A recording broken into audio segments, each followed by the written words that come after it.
Welcome to Life by a Thousand Cuts, a podcast series about skin cancer surgery. I am your host, Associate Professor Tony Dicker, and in each episode we'll share practical insights to support your skin cancer surgical practice, from clinical tips and case studies to journal reviews and interviews with skin cancer colleagues. Today we're talking about nerves and how to avoid accidentally cutting them. So let's get into it. We understand that it's important to know your anatomy when doing any sort of surgical work, and this of course includes knowledge of your cutaneous nerves, especially when they might be close to the area you've got your planned surgery. And we've all seen fancy diagrams and maps and dissection models displaying where these nerves are, but what's the practical way of understanding their path and, when you're planning a procedure, when you should be conscious of them and nervous about them? So in practical terms, there's only a few nerves that become significant and come into play during skin cancer surgery. And most of these are on the face. Let's go through them one at a time. We'll start with the neck and the 11th cranial nerve or the accessory nerve. We understand cutting this nerve is a bad thing and can have significant morbidity for our patients. A variety of effects if you cut this nerve, including shoulder drops, difficulty raising your arms to the side, and potentially some changes in voice and changes in swallowing. So it's something obviously we want to avoid, as we always want to avoid cutting nerves when possible. So the accessory nerve runs in the posterior border of the sternocleidomastoid. So the simple way, an easy way of identifying this is you simply turn your head to the side and you can feel the muscle running from your ear down to your clavicle. And it's roughly in this middle third of that muscle on the posterior border. So really, if you're operating there behind sternocleidomastoid on that posterior border on the neck, then you need to be thinking about, is this nerve at risk? Lesions such as a small basal cell carcinoma, which is usually upper-dermal, then the risk is going to be pretty low. It really comes into play when you have deeper lesions such as a cyst, especially like a scarred acne cyst, which can of course go deep into the fat.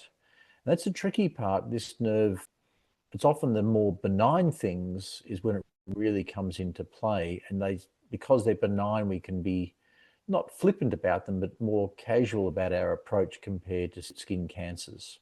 So if you go down deep into the fat, then the whole ball game can change, of course.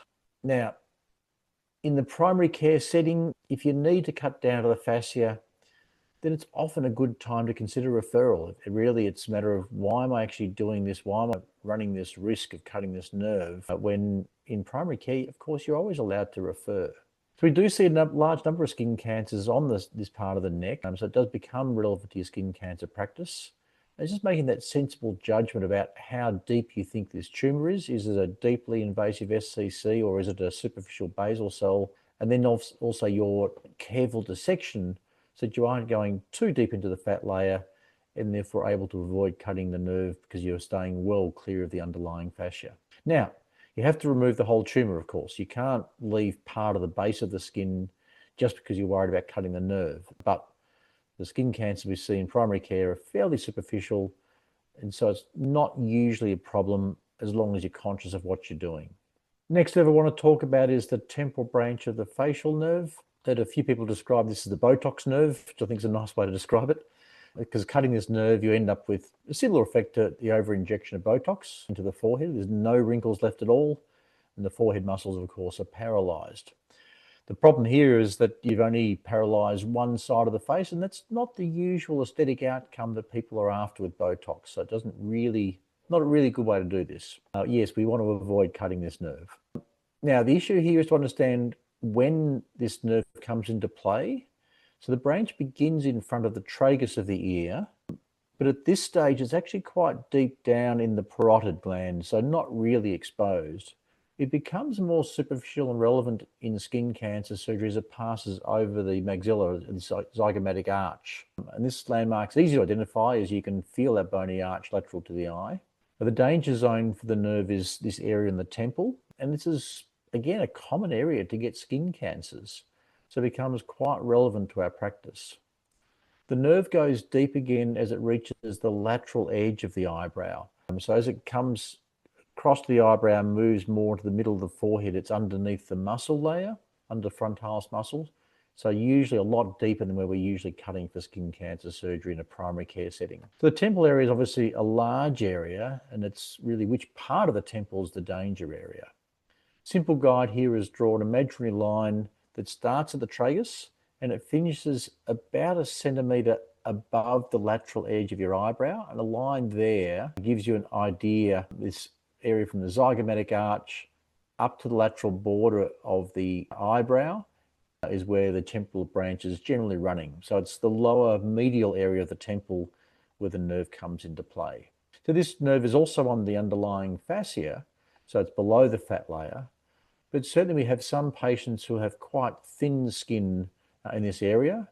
So you're not cutting down many millimeters to be at the fascia.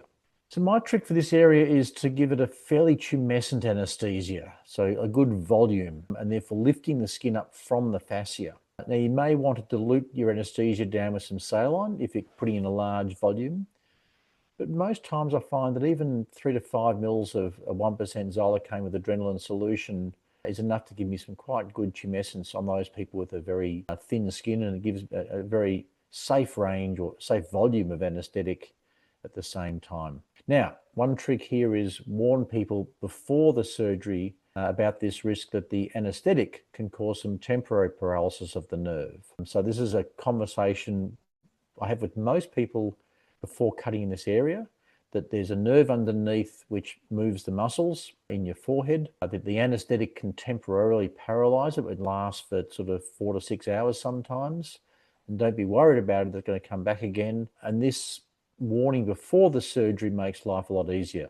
I would think that in terms of anything you're telling the patient before surgery is informed consent, whilst anything you're telling them after the surgery always sounds like an excuse to the patient's ears. And they've had those scenarios where I've discussed that with the patient, and they've gone home and their partners then looked at their face and gone, "Oh my goodness, what's happened to you?" and started panicking.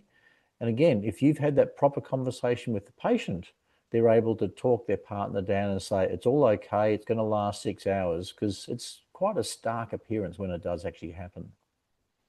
Now, next nerve I want to talk about is the marginal mandibular branch of the facial nerve. This is a nerve where the path does vary quite a bit. Our best general landmark is finding the angle of the jaw and then moving your fingers forward on the jawline to that little notch. And that's giving you roughly the area where the nerve is re-entering an exposed area for skin cancer surgery. Now, it can drop down lower on the neck, and it can be medial or lateral to that notch. But again, this is a general guide of roughly where to be thinking about it if you're planning your surgery. This, from the notch, it roughly is running towards the corner of the mouth. So again, you can imagine that sort of pictures where you need to be thinking about what you're cutting out in those sort of areas.